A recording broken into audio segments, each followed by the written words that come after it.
Budget Director Annette Guzman. I also have my Deputy Mayor of Community Safety, Gary Gatewood, and from our Law Department, Jeff Levine. I want to truly thank the members of City Council who are doing the continuous work that's necessary, the hard work to partner with me and my entire before. I am still fully committed to remaining the collaborator in chief during this budget process. With this budget, we must, of course, uphold our obligations to pensioners, workers, and the people of Chicago while ensuring that the budget has progressive revenue sources. Our budget is proof of our values, and like I have said before, I will negotiate the details around this Chicago behind, and I've made it my mission to chart a new course. I look forward to this and, of course, our city. And so with that, I'm happy to answer any questions. There'll be one question, one follow-up. Can you talk about the status of negotiations right now? Do you feel like you have 26 votes? And then I have a follow-up. Well, I'm certainly heartened by the energy that the City Council is responding to with my team.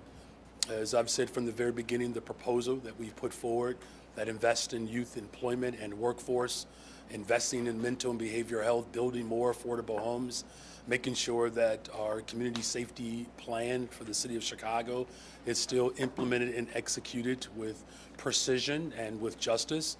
Those are the tenets of in the first 18 months of my administration, that there's no reason to look back now. And given the incoming Trump administration's position on sanctuary cities, are you concerned at all about how this budget, the 2025 budget, is going to be impacted in terms of federal funding? Well, federal funding around a host of things I'm concerned about. The president-elect and former president of the United States of America has demonstrated ill intentions around our public education system. He has demonstrated ill intent around the environment. There's still yet not a full analysis of what impact a little bit about the American Revolution, and I think it was actually centered around this very concept. So the impact that these tariffs will have on everyday grocery bills is something that we have to continue to understand. You know, I know when families go and purchase lunches for their children, $7.29 for a bag of potato chips. Right? I know you're smiling because you know, especially those of us who enjoy Lay's. I remember once upon a time, I'm old enough to remember you can get two for $5. I sound like my dad. So very much concerned about his vision as a whole for public accommodations.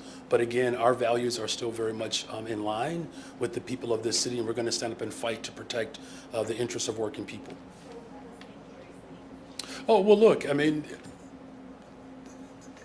asking police officers to behave as ICE agents is antithetical to building community trust, right? But, you know, I guess we shouldn't expect more for someone who was a part of an operation where the Capitol was attacked on January 6th, where police officers were trampled on by mobsters, essentially. So our values are our values, and we're going to protect the people of this city.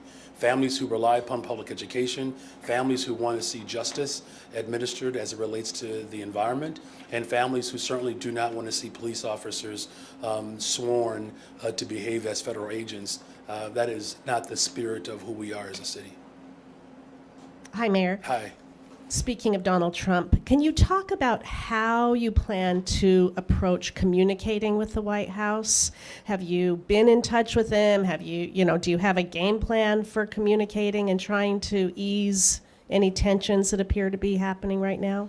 Well, look, we have not made any contact with the Trump administration because he's still in transition right now. So I'm not entirely sure if that is if there's an appropriate protocol there that could be just out of line. We're, as I've said, the city of Chicago, we're open for business. We're just not for sale. What we can do is do what we can control, and that's to ensure that the people of Chicago who are concerned about their day-to-day groceries, being able to afford to send their children to college, being able to afford childcare. These are the day-to-day experiences that people have that we're going to continue to address. And, as I said, if I were president of the United States of America or coming in and I had control of the House and the Senate and the judicial branch of government, we certainly would be having far more substantive conversations in this moment than what's happening right now.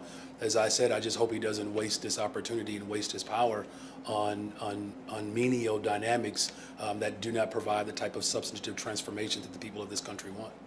And then going back to the migrant issue, it seems like some Democrats have hinted that they support the idea of helping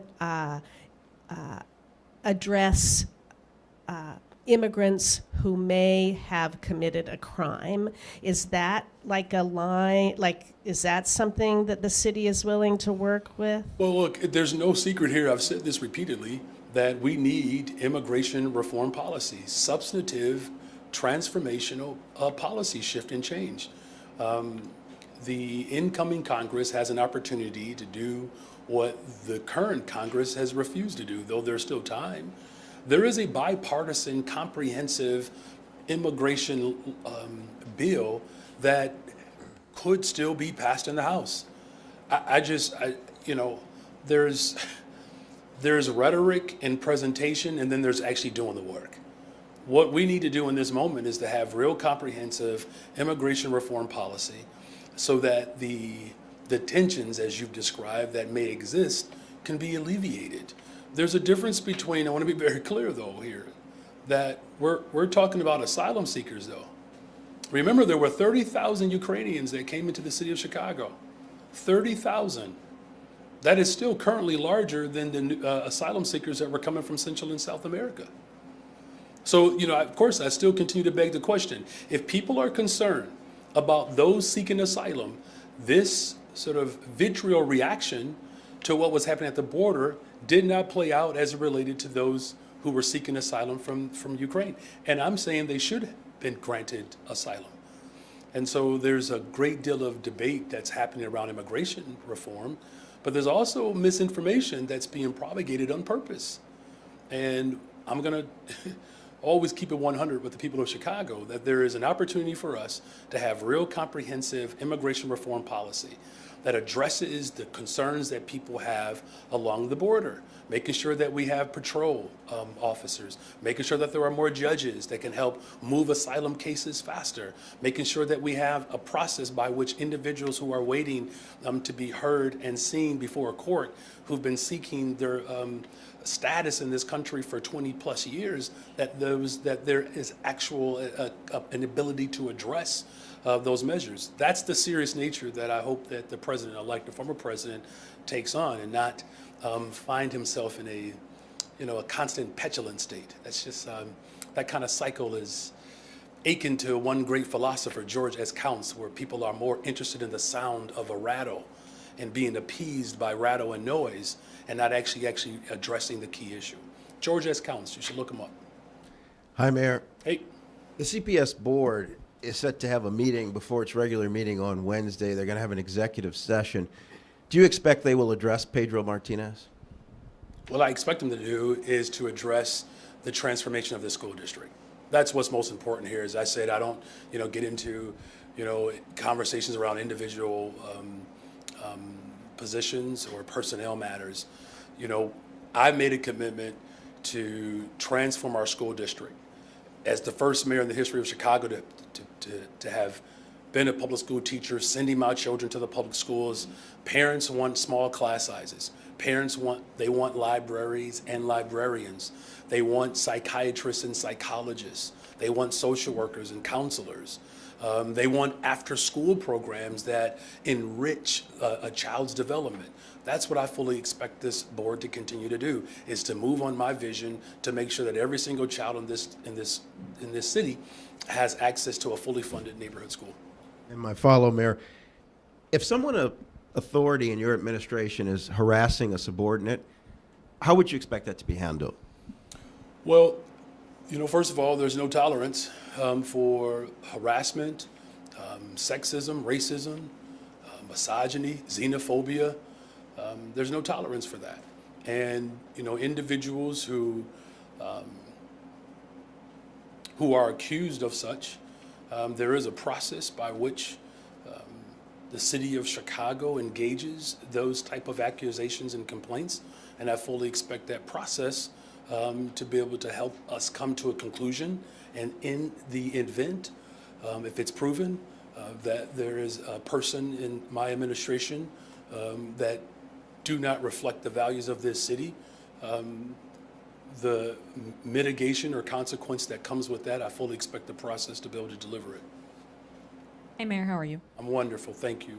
Glad to hear that. So some alders are saying that there's two options, either reducing the workforce or increasing property taxes. I know you said you would not compromise your values, and you seem to repeatedly mention that would mean reducing a workforce. So are you committed to making sure that the workforce stays the same, and are there alternatives? Well, look, the alternative is to fight for progressive revenue at the state level, which there's a commitment to do that. My budget and finance team, they are in constant conversation with the governor's team. I mean, that type of collaboration is what people have come to expect of me, and that's what I will continue to deliver. As far as the consequences to cuts to services, my chief operation officer is here, but I can tell you the people of Chicago don't want cuts to services. I can tell you that emphatically. Not one. Now listen, the people of Chicago say a lot of things to me, but they never say, Mayor Johnson, could you just cut these services? Mayor Johnson, can you just lay off more people? No one. I've been mayor for 18 months. Not one constituent has ever come up to me and said, lay off police officers, lay off firefighters, lay off streets and sanitation workers. So these particular alders who are speaking to individuals, I would ask them this question: who is asking them to lay off Chicagoans? Because the people of Chicago are not asking me to do that. So is that your commitment to make sure no one gets laid off? Yes. Hey, Mayor. Hi. Excuse me. So in the past, you've spoken out why you support the basic income pilot that was previously approved. Already had one round, and that you would support a second round of that. In recent budget negotiations, it appears that has been taken off the table in order to further reduce the property tax. Is that accurate? Would you support a budget that did not include funding for basic first of all, I'm income? not going to negotiate the details of this budget in the press. This is an ongoing process. What I can say is this: there are values that I do have, and that there are alders who have different values. If there are alders who do not see the value of that particular line item, that's what this collaborative approach is about, to discuss that. And then on the property tax number, is there a number that you would, maybe a different way, is there a number that should be included as a property tax going Well, look, forward? as I've said from the very beginning, that's why the initial exercise a couple of weeks ago was, to some extent, it's an exercise of futility. This is an ongoing conversation about how we balance the budget by not just collaborating, coming together, but ensuring that we make critical investments. Look, we hired almost 28,000 young people for summer jobs. Of the 10 neighborhoods where most of the young people were hired from, all on the south and west sides of Chicago. It's a great investment. We want to do more of that. The first mayor since Mayor Harry Washington not to cut public services as it relates to public health, and particularly behavioral and mental health. The people of Chicago want us to invest more in mental health services, right? We've already built 3,400 affordable homes. We're on pace to build thousands more.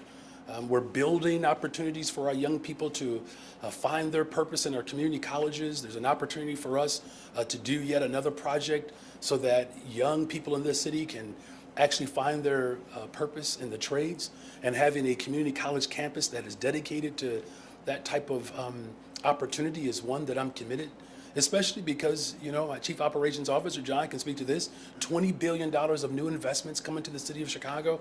That's what's in this budget. And so I'm going to hold the line and remain firm that I made a commitment to invest in people.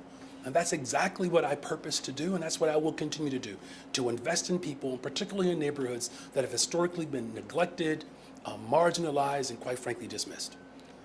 Mayor, buenas tardes. Soy Jorge de Santiago with tardes. Telemundo. Mayor, I know that you decided that you're not going to talk about ongoing negotiations with the budget. So let me ask you this, because we did hear from one of the alderwomen in there. They're saying that the pilot program, the $500 pilot program, is on the chopping block as part of the city's budget solution. Is there a message to the constituents here in Chicago about Yeah, call this? your alderman. Tell them you don't want that cut. Listen, I put forth my proposal. Everybody knows what my proposals are. There are individuals who are putting forth proposals, and in some instances, they're calling for cuts. Call your alder and tell them you don't want cuts. You have support from my administration to invest in people. I've done that. Whether it's investing in youth employment and workforce development, investing in mental and behavioral health, investing in community safety, as we continue to see a decline in homicides, shootings, vehicular hijackings, robberies. All of this is the result of critical investment. And so, look, I'm going to do everything in my power to ensure that we invest in people. And, that requires those support and help from City Council. So is that off the table then? I'm saying that this process gives people an opportunity to make their proposals. And then we will have substantive conversations around a pathway forward. Hi, Mayor. Hi. Wanted to ask you about a previous question that was asked about harassment. In Ronnie Reese's personnel file, it was written that your chief of staff suggested that peace circles and restorative justice were ways to remedy some of the allegations during that time. I guess, what would you say to people who question whether those were the best remedies to put forward? Well, again, as I said, I don't make, statements publicly about anyone's the personnel decisions or their personnel file. What I can say is this, is that the information that was disclosed as it relates to the FOIA request was the first that we were hearing of those allegations, right? As far as what our approach has been, I can tell you this, that there's a process that has been established long before I got here, that we inherited.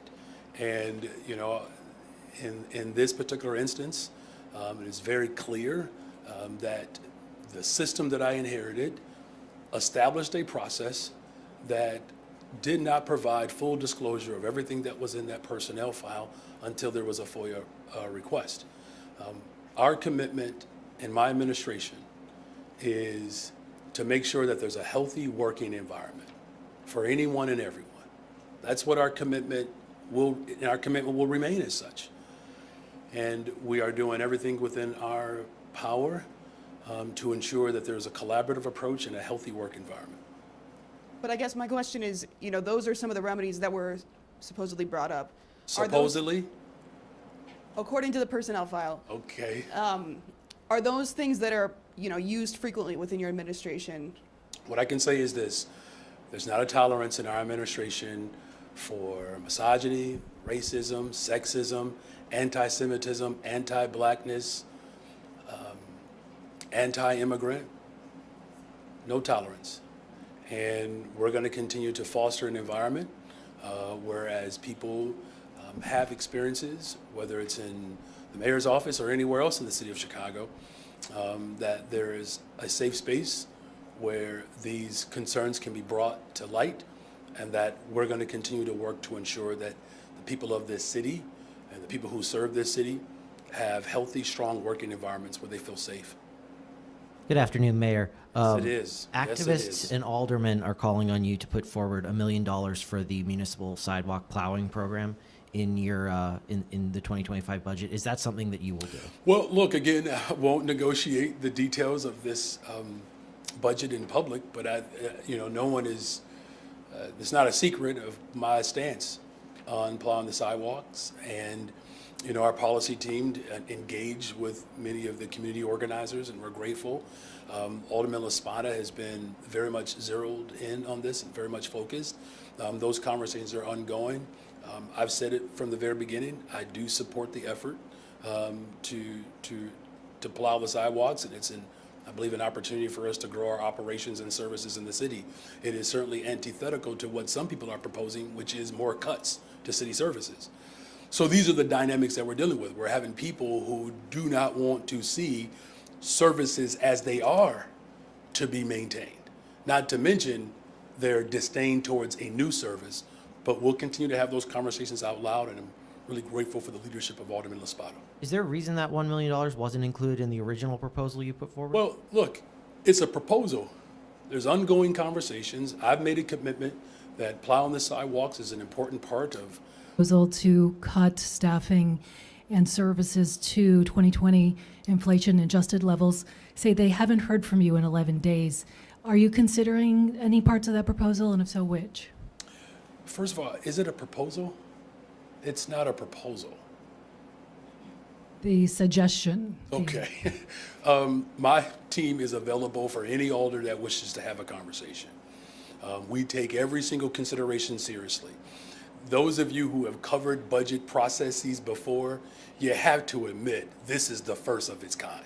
Now, people like Jake, who just got here a year and a half or so ago, may not have a full reference, but in terms of the collaborative approach that we have in this moment, you have never seen city government engage like this. So welcome to the new administration, an administration who's committed to being the collaborator in chief. These individuals put together something of substance in its proper form, like anyone and everyone else.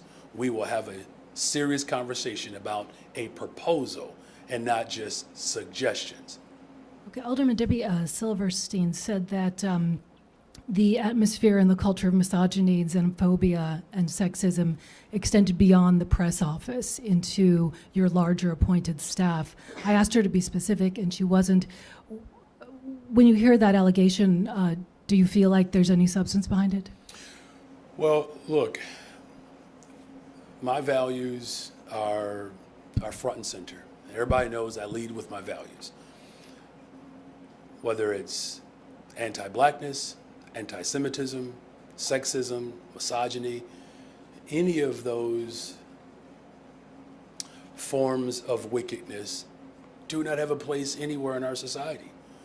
And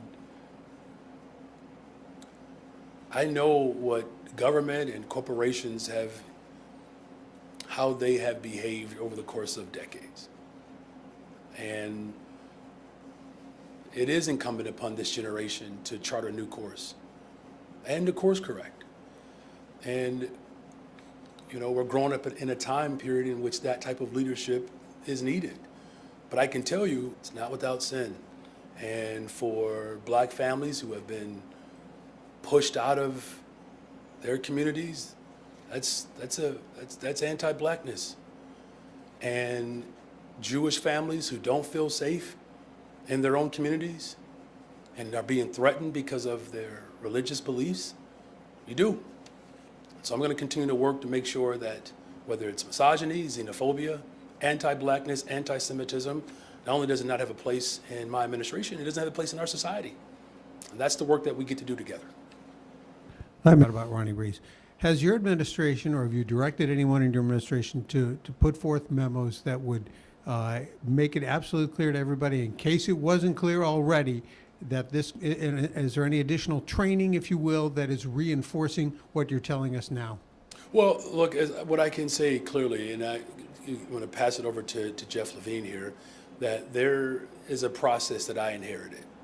And it is clearly evident that information was not fully disclosed due to a process that I inherited. And absent this FOIA request, it's not clear on whether or not the process emphatically is that as this information has been brought to light, our commitment to ensure that every single worker in my administration feels safe and protected, that is of the most importance for me. Jeff?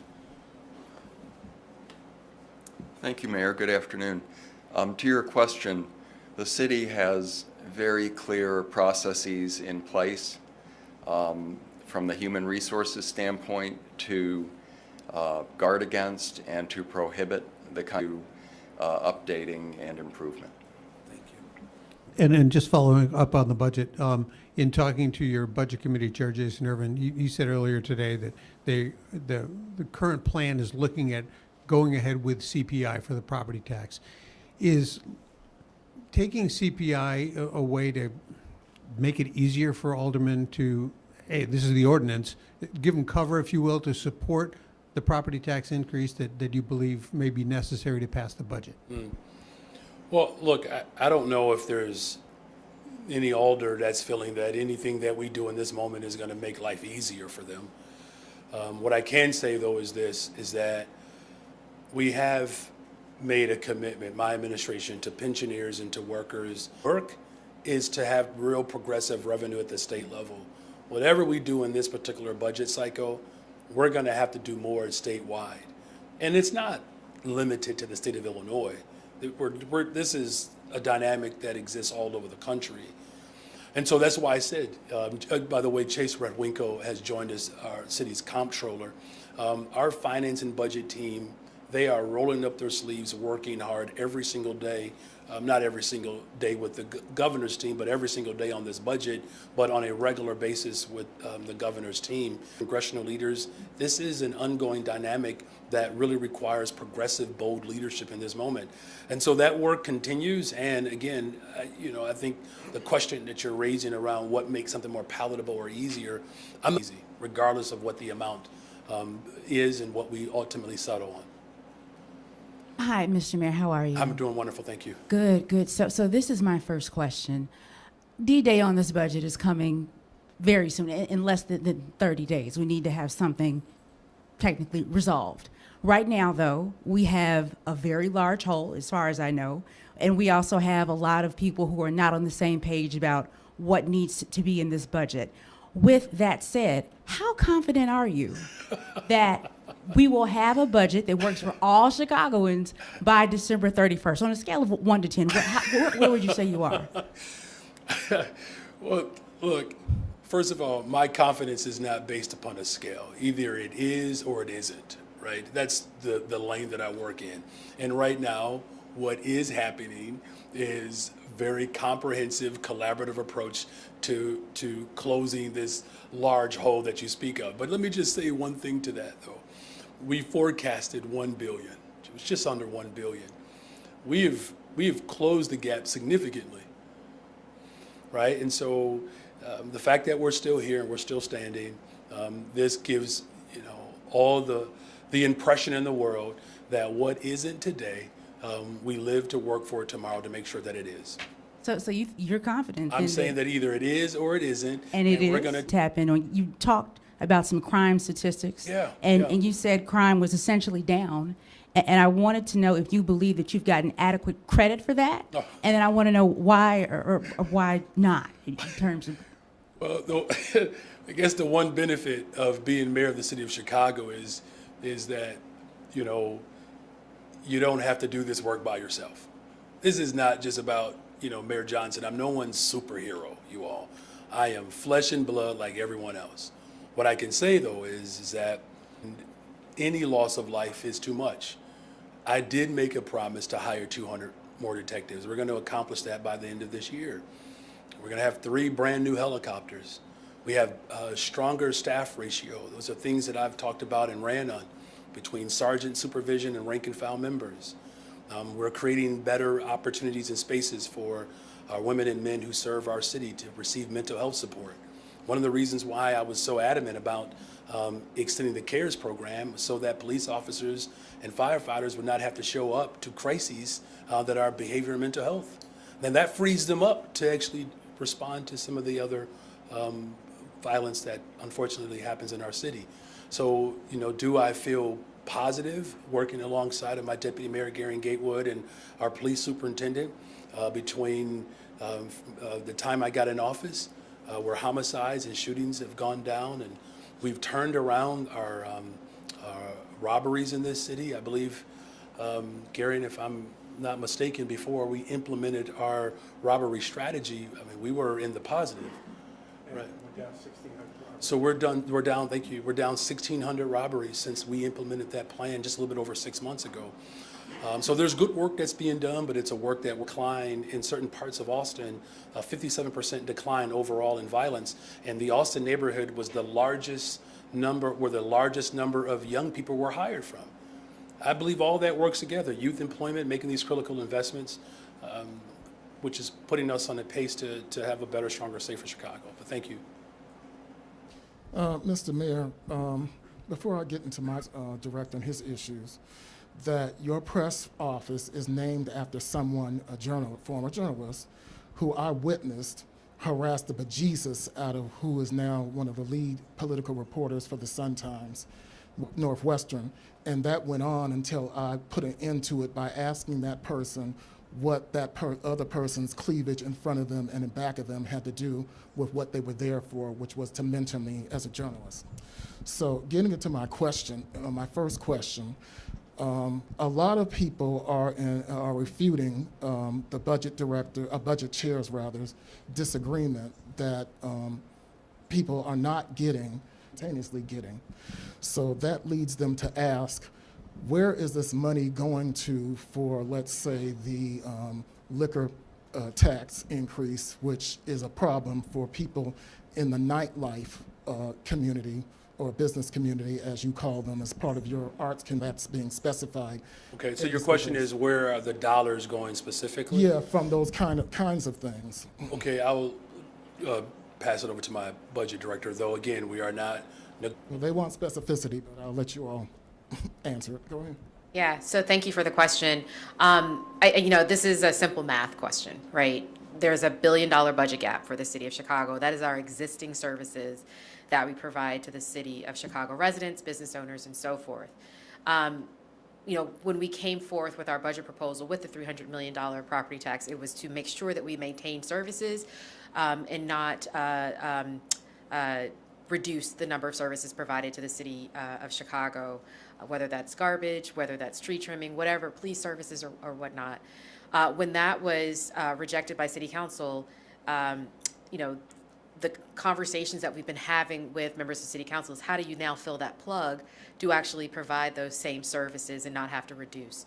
And so whether it's a liquor tax, whether it's a different other type of tax or other revenue source, it's going to make sure that our services that we provide can be maintained. And that includes enhancements on some of the programming that the mayor has already spoken about, whether it's youth jobs, whether it's provision to our mental health apparatus, all of that is spelled out in the budget.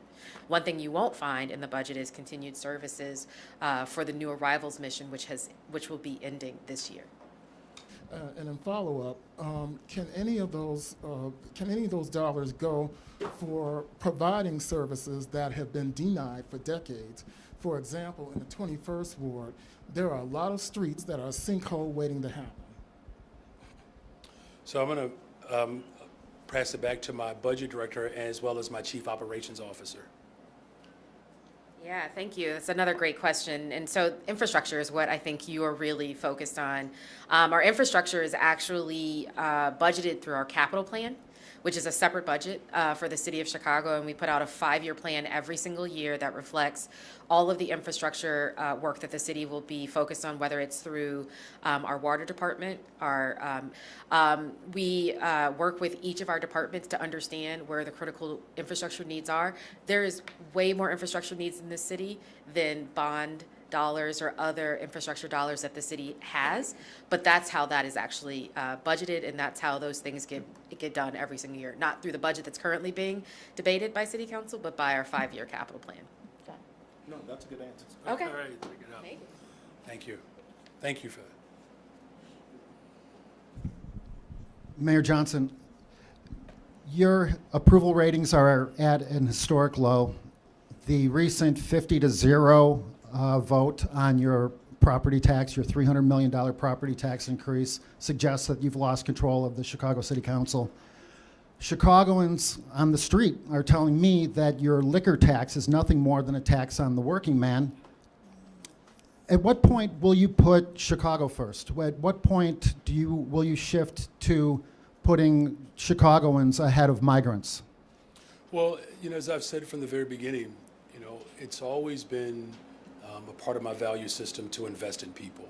And that's why in this budget, and you've seen it in my previous budget, were black children. In fact, 97% of those young people were black and brown. The 3,400 new affordable homes that we have put forward, this was very much what people were calling for, and we've done that. The people of Chicago know that we have to invest more in our behavioral and mental health apparatus. We've done that. And the people of Chicago also know that we have to have a community safety comprehensive plan that invest in people, and we make sure that our women and men who serve our city have the resources that they need. The $20 billion of new investments that are in the city of Chicago through PsyQuantum and the 1901 project for community colleges, because they see a future in this city. We're talking about in some neighborhoods where investment has not taken place in a very long time.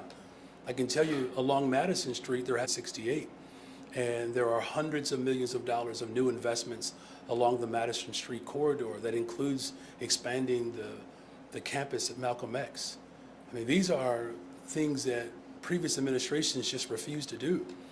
There's another example with our TIF surplus. Many administrations were stingy with the dollars that, quite frankly, are for Chicagoans. 2 consecutive years in a row, the largest comprehensive TIF surplus declaration than we've seen in this city. We're talking hundreds of millions of dollars for our school. I think one way that I believe that we can continue to see these type of investments take place is for, again, all of us to come together to fight for progressive revenue. You know, there was an opportunity for us to do that a cycle and a half ago, and the interests of corporations, the ultra wealthy in this state, Ken Griffin in particular, spent more money to defeat the tax than he would have had to pay. To me, that just didn't make any sense. That's not putting Chicagoans first. In fact, I believe 73+% of Chicagoans supported that progressive form of revenue, 80% in black wards. And so those were efforts that I led and was a part of. And in this position, with key investments in healthcare, education, for people to be able to have a place to stay in the event life doesn't favor them. We're going to continue to build systems of care in every aspect of government to ensure that these investments.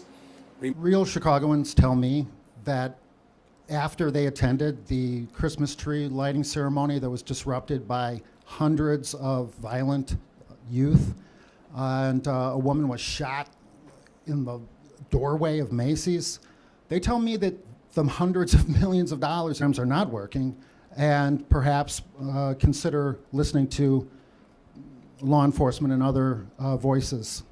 Mm-hmm. So we need to ensure that young people have summer jobs and year-round positions. People want to see those investments. They really do.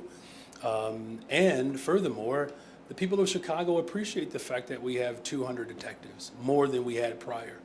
People appreciate that we have, look, this city has been run a certain way for 30 years. And, you know, two budgets certainly won't be enough to turn the tide completely around for the people of this city. Now again, first 18 months of office, $20 billion of new investment. No one can take that away from Chicago. Still the top destination for corporate relocation in this country. Voted as the best big city in America. What is it now, 8 years in a row? Just saying, and there are more people, I can tell you, my chief operations officer can speak to this, John speak to this, that the business community and the investments that are coming, we haven't seen anything like this in a very long time. I can tell you 2 previous administrations ago, when property taxes were raised $500 million 3 years in a row, and there were people in that chamber who voted for them, they also saw the pension deficit grow by $7 billion, and our credit rating was junk status. That's what it looked like 2 administrations ago. Our ability to transform this city and just fought against. I did. It turns out I actually ran against Democrats because they weren't doing their job.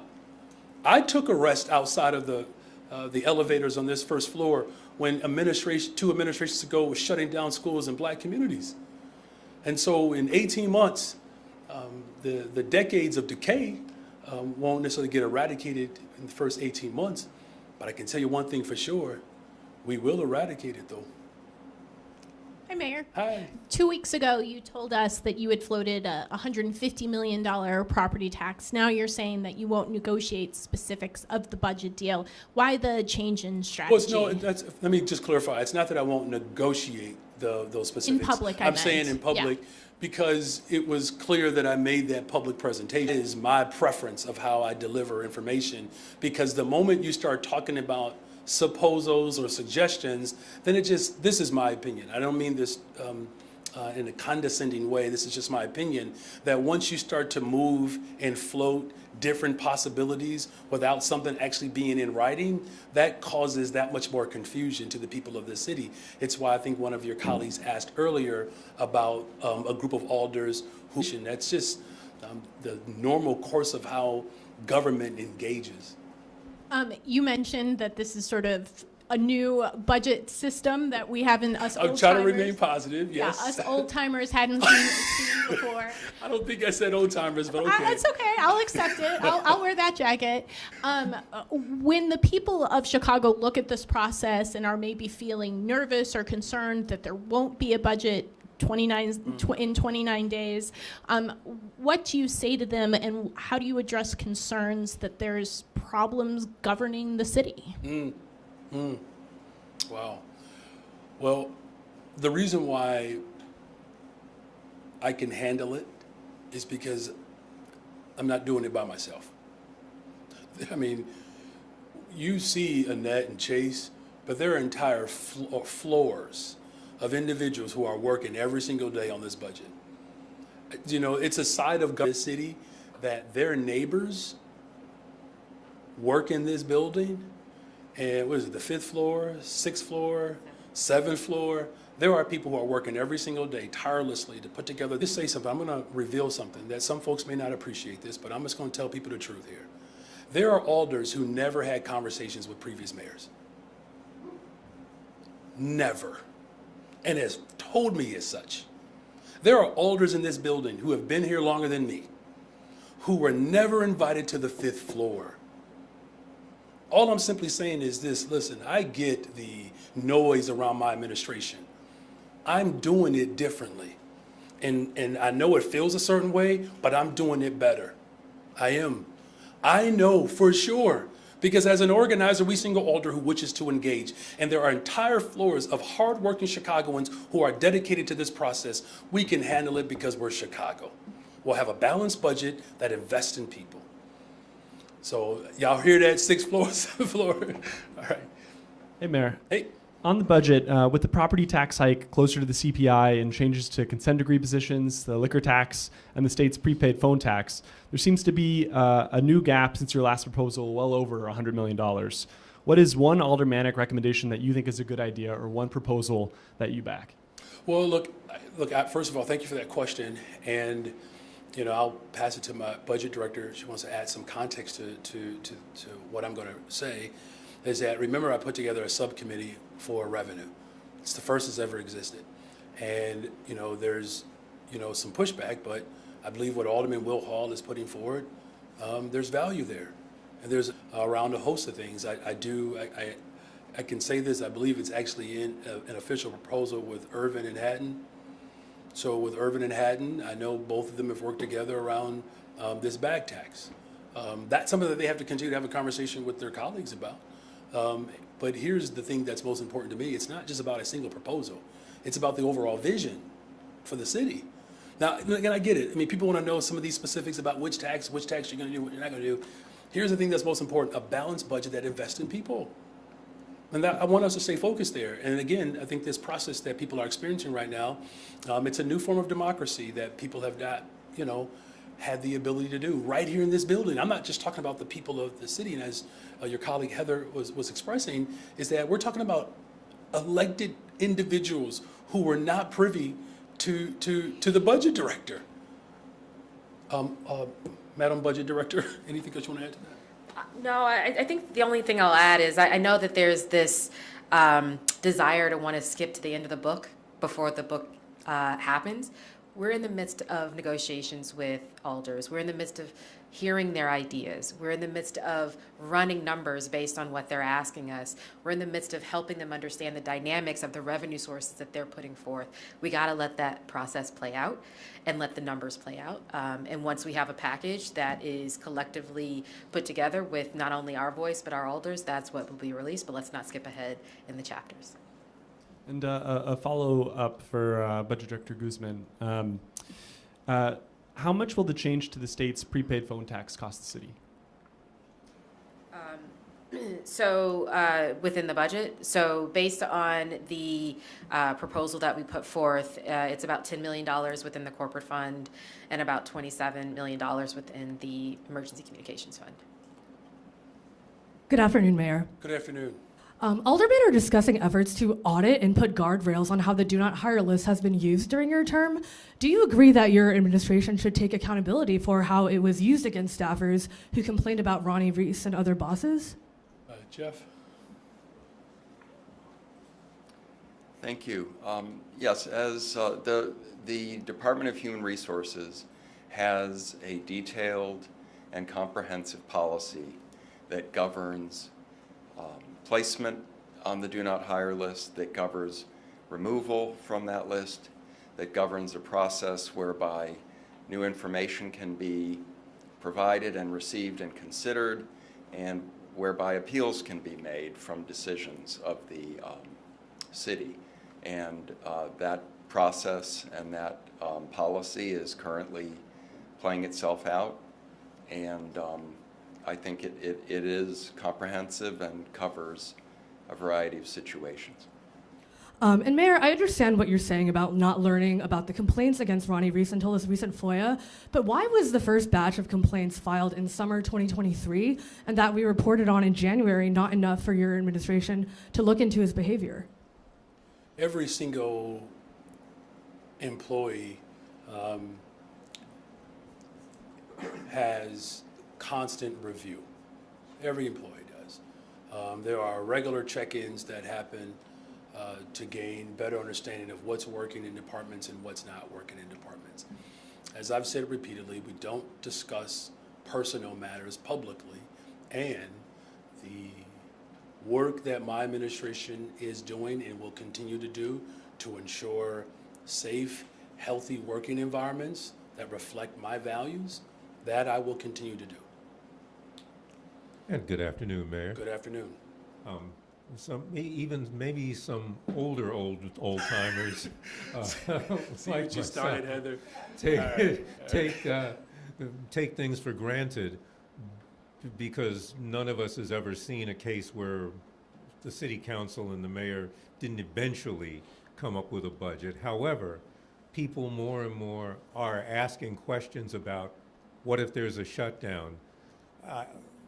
Like I said, maybe we old guys think it's inconceivable, but a lot of people are worried about it. What can and cannot happen with this budget if you're, somewhere between Christmas and New Year's and still working on it? Well, we are bound by law,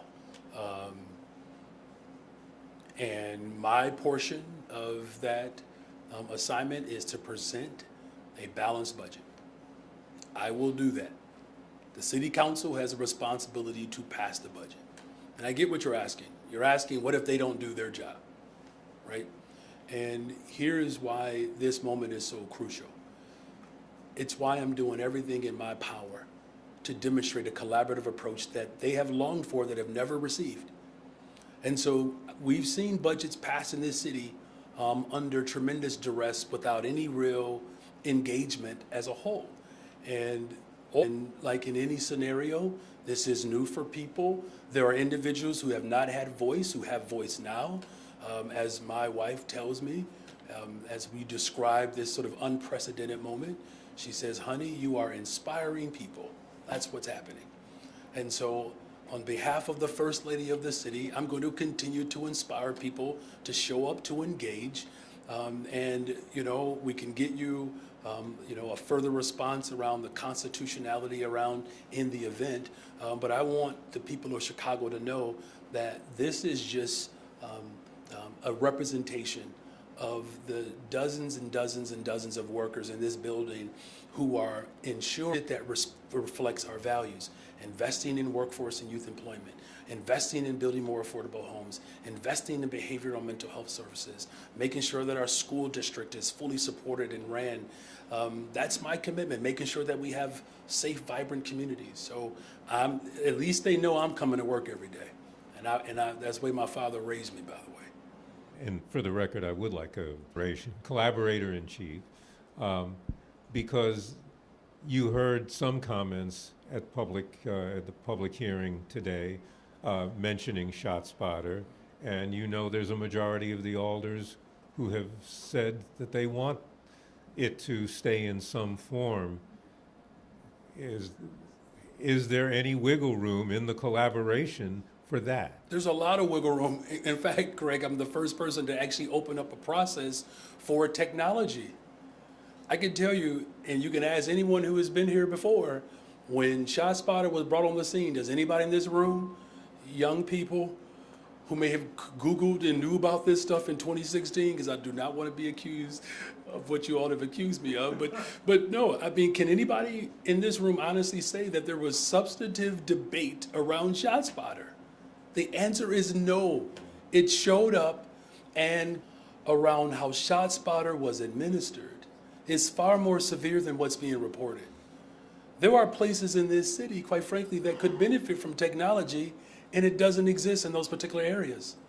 And then there are areas where there is just goo-gobs of this particular form of technology, and it hasn't yielded any positive results. Gary, correct me if I'm wrong, what is the amount we're spending per square footage? $63,000 per square mile on this deal. And by the way, when I say there's room, we had an RFI process for people to actually bring in ideas. That wasn't done before. Let's start there. So as the mayor mentioned, the RFI process closed last Friday. We had a lot of results from that, so we're excited about that. There will be a team that reviews the results of that RFI, and recommendations for the RFP will come from that. Again, we're excited about the results of that. We talked to the Chief Procurement Officer, really looking forward to seeing what some of those new forms of technology, what the city of Chicago deserves. And this gives us an opportunity, by looking at the results of that RFI process, to see what can be out there, potentially run pilots in different parts of the city, and really roll out different forms of technology that can be helpful, while also making sure people are included throughout that process. So, back to you. Thank you. Thank you. Hi, Mayor. Hi. Around nearly 700, or 2/3 of principals and assistant principals at CPS have signed on to a letter asking the Board of Ed to hold off on any leadership decisions. What do you think of that letter and that call? I actually don't think much of it. Could you elaborate? I mean, Nope. I don't think much of it at all.